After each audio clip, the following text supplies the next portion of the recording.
28वीं रात। जब 28वीं रात हुई तो उसने कहा कि ए नेक बख्त बादशाह, शरकान ने अपने भाई से पूछा कि आया तूने भट्टी वाले की नेकी का बदला भी दिया है। इसने जवाब दिया कि भाई अभी तक तो नहीं, लेकिन जब मैं लड़ाई से लूटूंगा और वक्त मिलेगा तो इंशाअल्लाह मैं उसका बदला दूंगा।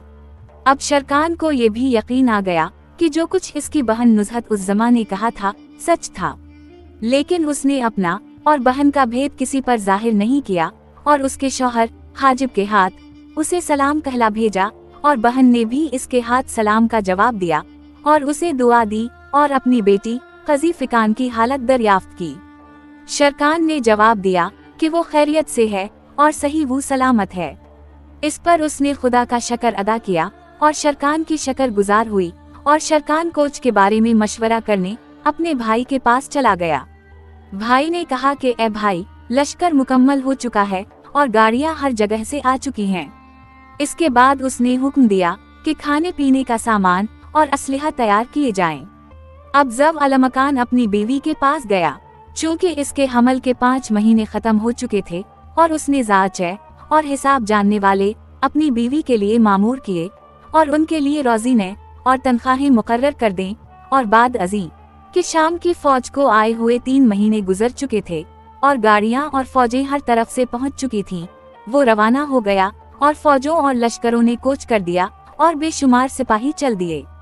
वेलम की फौज का सरदार रुस्तम था और तुर्कों की फौज का सरदार बहरमान। फौज के बीच में ज़व अलमकान था और उसके दाहिने इसका भाई शरकान और बाएं इसका बहनोई हाजिब। उसी हालत में वो 1 महीने तक सफर करते रहे। जुमे के रोज वो किसी जगह ठहर जाते और 3 दिन तक आराम करते, क्योंकि बेशुमार लोग उनके साथ थे। उसी तरह कोच करते करते वो रूम के मुल्क में पहुँचे और वहाँ से हर गांव और जागीर वाले और गरबा भाग भाग कर डर के मारे क़िस्तिनतनिया चले गए। जब उनके बादशाह अफरीदून ने ये खबर सुनी तो वो उठकर ज़ात अलदूही के पास गया, क्योंकि इसने वो चाल चली थी और बगदाद जाकर बादशाह उम्र बिन अल-नमान को कत्ल किया था और कनीज़ों और शहजादी सफिया को लेकर अपने मुल्क वापस आई थी। जब वो अपने बेटे के पास पहुंची, जो रूम का बादशाह था, और उसे अपनी जान का खतरा न रहा, तो वो अपने बेटे से कहने लगी कि खुश हो, क्योंकि मैंने तेरी बेटी अबरीज़ा का बदला ले लिया है और बादशाह उम्र बिन अल-नमान को कत्ल कर दिया है और सफिया को ले आई हूँ। लिहाजा फौरन उठ और क़िस्तिनतनिया के बादशाह के पास जाकर उसे उसकी बेटी सफिया वापस दे और इससे सारा माजरा बयान कर, ताकि हम अपने बचाव का सामान मुहैया करें और लड़ाई की तैयारी करें। बस तेरे साथ क़िस्तिनतनिया के बादशाह अफरीदून के पास चलती हूँ। मेरा ख्याल है कि मुसलमान हमसे लड़ने में देर ना करेंगे। बादशाह ने जवाब दिया कि जरा तौक़ुफ़ कर, जब वो हमारे मुल्क के करीब पहुँचेंगे तो हम लड़ाई की तैयारी करेंगे। अब इन्होंने फौजें और लड़ाई का सामान तैयार करना शुरू किया, और जो ही उनको मालूम हुआ कि फौजें जुमा हो गईं और सामान तैयार हो गया है, तो वो क़िस्तिनतनिया रवाना हो गए और ज़ात अलदूही उनके हर अव्वल के साथ थी। जब वो क़िस्तिनतनिया के करीब पहुँचे तो बादशाह अफरीदून आज़म को खबर मिली कि रूम का बादशाह हरदूब आ रहा है और वो इसके खैर मुकद्दम के लिए रवाना हुआ और इससे मिलकर इसकी खैरियत और आने की वजह दरियाफ्त की। हरदूब ने इससे अपनी माँ ज़ात अलदूही की चालबाजियाँ बयान की, जिनसे उसने मुसलमानों के बादशाह को कत्ल किया और उसके पास से शहजादी सफिया को ले आई और कहा कि वो ये भी कहती है कि मुसलमान अपनी फौज जुमा करके आ रहे हैं, इसलिए हमें ज़रूरी है कि हम यकजान वो 2 गालिब होकर उनका मुकाबला करें।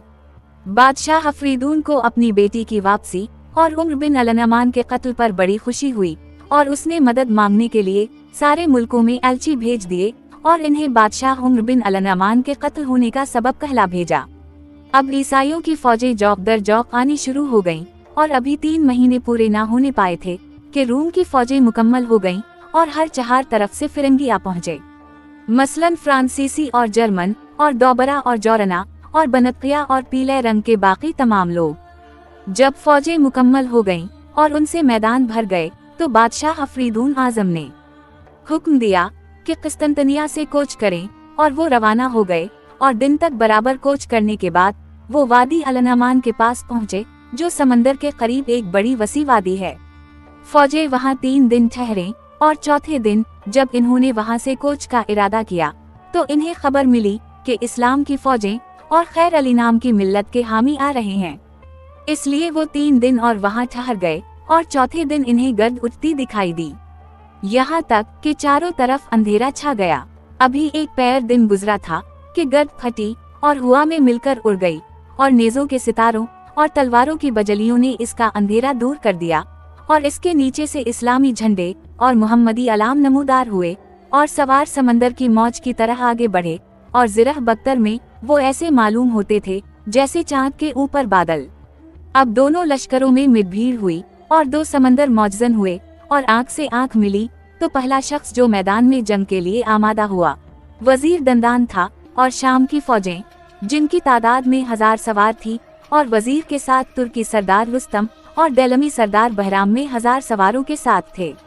ये इस तरफ मशगूल थे कि उनके पीछे से एक लश्कर समंदर के किनारे से आ पहुंचा जो फौलाद की ज़िरह बख्तरों में डूबा हुआ था और ऐसा चमक रहा था जैसे कि काली रात में चमकता हुआ चांद। ये ईसाइयों का लश्कर था जो ईसा और मरियम और मरदूद सलीब के नारे लगा रहे थे और वो लोग वजीर दंदान और उसके हमराहियों शाम के लश्कर पर टूट पड़े। ये सारी तरकीबें बुढ़िया ज़ात अलदूही की थीं, क्योंकि रवानगी से पहले बादशाह इसके पास आया और इससे कहा था कि बता क्या करना चाहिए, ये सारी तेरी करतूत है। इसने जवाब दिया कि ए बड़े बादशाह और ए जबरदस्त इमाम, मैं तुझे एक ऐसी तरकीब बताती हूँ कि जिसका तदारुक शैतान से भी ना हो सके, ख्वाह वो अपने सारे मनहूस साथियों को क्यों ना ले आए। अब शहरजाद को सुबह होती दिखाई दी और उसने वो कहानी बंद कर दी जिसकी उसे इजाजत मिली थी।